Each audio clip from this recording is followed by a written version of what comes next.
Hey, good day, wherever you are in the world. In this quick video, we're going to ask a few questions about what it's like living in Portugal. I'm going to fire those questions at Edward Harris, Managing Partner for Holborn Assets. Many of you ask these kind of questions when you're looking at the Golden Visa investments. So here you go, some quick FAQ on Portugal. Edward, what's the cost of living in Portugal? The cost of living here is lower than most other European countries, but over the last few years, partly because of the popularity of Portugal, prices have gone up in some areas, particularly in areas like Lisbon and right down by the beaches of the Algarve. That said, most things are reasonably priced. Yes, you can still get a coffee and a Passo da Nata for €1 or just over €1. Wine is inexpensive. For 3, 4 euros a bottle, you can still get a nice tasting wine. But other things are more expensive. The car prices in Portugal are the highest in Europe. They're very much pushing people towards electric cars, so they're priced much more reasonably. Housing has gone up quite considerably over the last few years, again, particularly in Lisbon, the Algarve, and in Porto. But generally speaking, we find living here to be reasonably priced. Going out for dinner, the sort of usual things that we like to try and do is priced quite reasonably, and some really nice quality restaurants as well. What about education? Are the schools and the education system good? There's also choices in education within Portugal. The main decision people are making when they move here is whether they put their kids into a local Portuguese school, which are typically free, although there are some private schools as well, where they're going to be taught in Portuguese and through the Portuguese curriculum, which is definitely the quickest way for them to pick up the language. There is also extra classes and support generally in these schools for people moving here who don't have Portuguese as a first language. My youngest daughter is in a school like that, and she's taught in Portuguese, and she already speaks the best Portuguese of all of us. There are also lots of international schools available. My elder two children go to a British international school, but there are also German, Dutch, French international schools as well. The amount of choices and probably the quality of the schools as well is a little bit higher if you stay in the main urban areas of Lisbon and in Porto. But where we live in the Algarve, there's still some good choice available, and the education system is something that we're very happy with here. Is public transport good? I mean, do you need a car? In Portugal, most people tend to get around by car.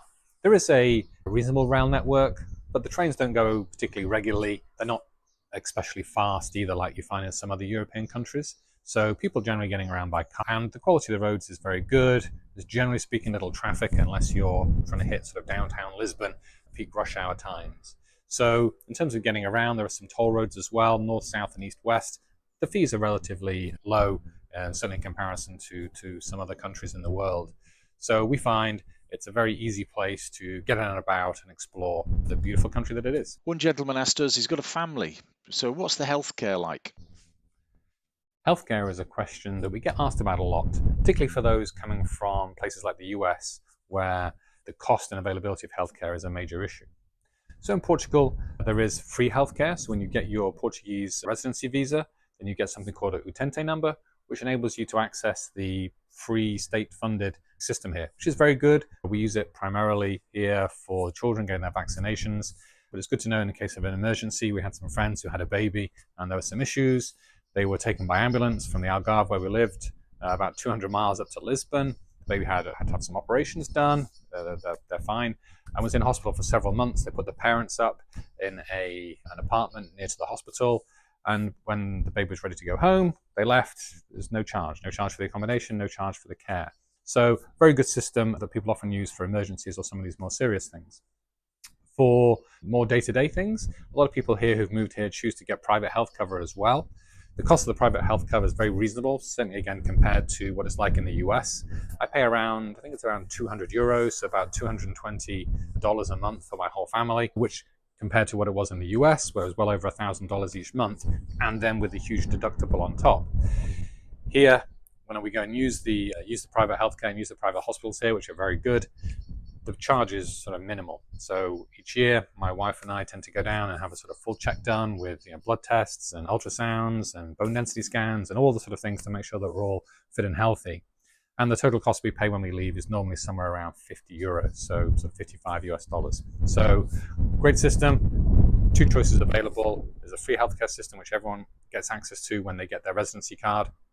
And if you want to, there's a very affordable and very good private healthcare system as well. And what about the culture in Portugal? Is it fun? Portugal is a fantastic country with wonderful local culture and friendly people. Down where I live in the Algarve, it's surprisingly good fun to go to the Orange Festival or the Sweet Potato Festival. We do have concerts and things on the beaches, particularly in the summer. But really, for theatres and sort of main artists, the action's really up in Lisbon.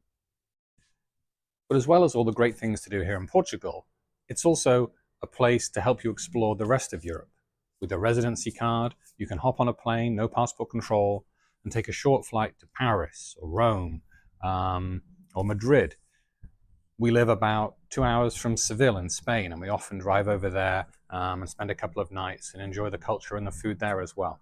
So, yes, Portugal, great culture, lots of things to do, more going on in Lisbon than some of the other areas, but it's also a great place to help you explore the rest of Europe. So, if you like what you hear and you want to find out some more information, book a complimentary free no obligation meeting today to get on board. We can give you a full illustration of costs.